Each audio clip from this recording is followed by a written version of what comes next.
The world doesn't care how you feel. Life doesn't pause when you break. The storm is coming, and you better be ready. Chapter 1. The storm is coming. Let's be clear. You don't become unshakable in calm waters. You become unshakable in the storm, and there will be storms. Storms of loss, storms of betrayal, storms of doubt, pain, failure, storms of loneliness that hit like winter winds, storms of people leaving, storms of your own mind screaming, "You're not enough!" And you either break or you build. Chapter 2. The illusion of comfort. Comfort is the enemy. It whispers lies like, "You're okay where you are. You don't need to change. Play it safe." But deep down, you know this. Comfort is killing your potential. Greatness is not born in comfort. It's born in resistance. It's born in the fire. It's born when everything around you says, "Give up," and something inside you screams, "No." Chapter 3. Why most people crack. Most people look strong until pressure hits, until failure slaps them, until life tests them. Then they break. Because they were never tested. They were never trained. They were never forced to build an unshakable core. But you are different. You don't run from the fire, you walk into it, because you know pressure builds power. Chapter 4. The core of the unshakable. So what makes a man or woman unshakable? It's not money, not titles, not followers, not charm. It's this: self-control when chaos surrounds you. Discipline when motivation dies. Focus when distractions scream. Peace when the world burns. It's not that life gets easier, it's that you get stronger. Chapter 5. The dark room. You won't find strength in the spotlight. You'll find it in the shadows, in the dark room, where you're alone, uncertain, scared. It's 4 a.m. Nobody sees you.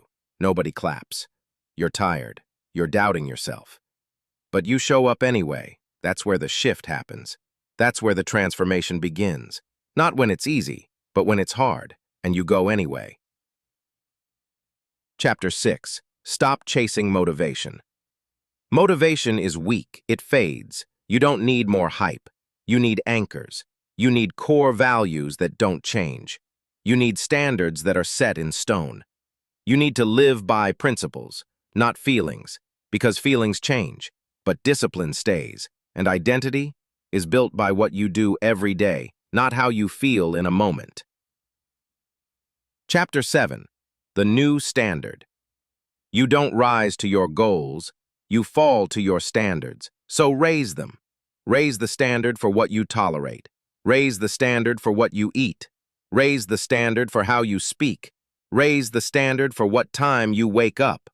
Raise the standard for who you let into your life, because every action is a vote for the kind of person you are becoming. Final lines of Part 1. Punch ending. You want to be unshakable? Then stop begging for life to be easier. Get stronger. Build a foundation so solid that even if the whole world collapses, you don't.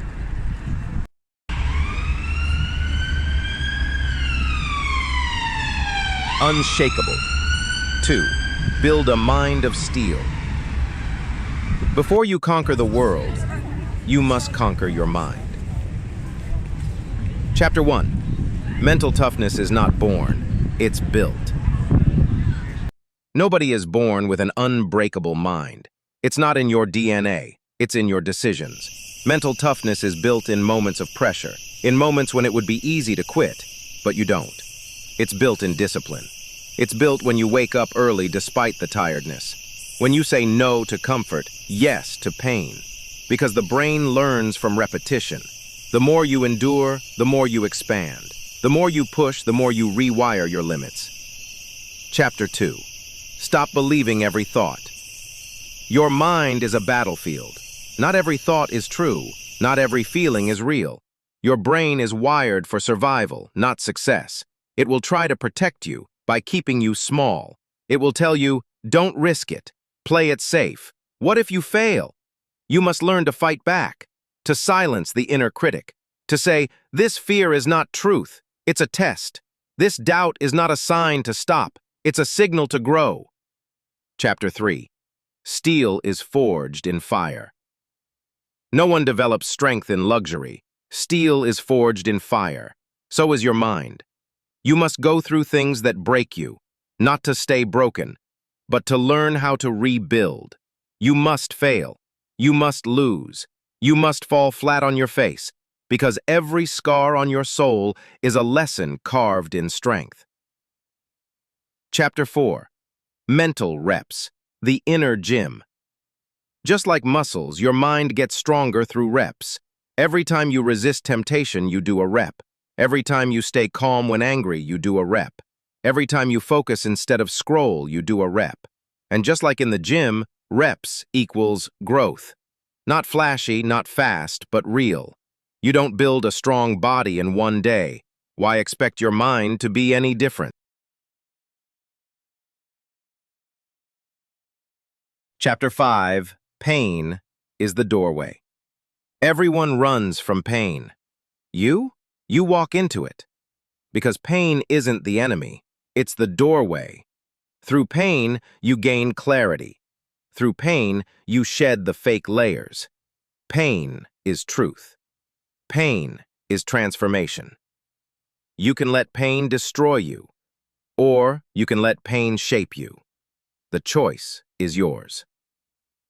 Chapter 6. The War Room Mindset. You need a war room in your head, a place of silence and strategy, where emotions don't rule, where reactions are delayed, where thoughts are filtered like weapons. You don't explode. You calculate. You don't cry. You channel. Because the strongest minds don't get loud. They get lethal. They don't break. They bend and return sharper. Chapter 7. Protect the gates. Your mind is your castle. Your peace is sacred ground. But every day there's an invasion. Negative news, social media noise, gossip, fear porn, doubters and quitters. You must protect the gates. Guard what enters your mind as fiercely as a king protects his kingdom. Because garbage in equals garbage out, and power in equals power out. Chapter 8. Train the mind like a soldier. Stop treating your mind like a spoiled child. Train it like a soldier. Give it orders. Give it structure. Discipline it. Your mind is not in charge. You are. It doesn't matter how you feel. What matters is what you command. Every time you act despite fear, your mind listens. Every time you move despite doubt, your mind learns.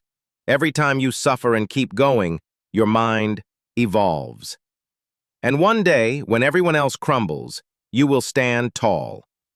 Final words of Part 2. You don't rise by accident. You rise by construction. Build your mind like you're building a weapon. Because in this world, only the strong stay standing.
Chapter 5.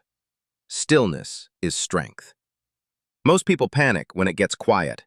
They don't know what to do when the noise stops. Why? Because the silence reveals the truth, and truth is uncomfortable. But stillness is where strength grows.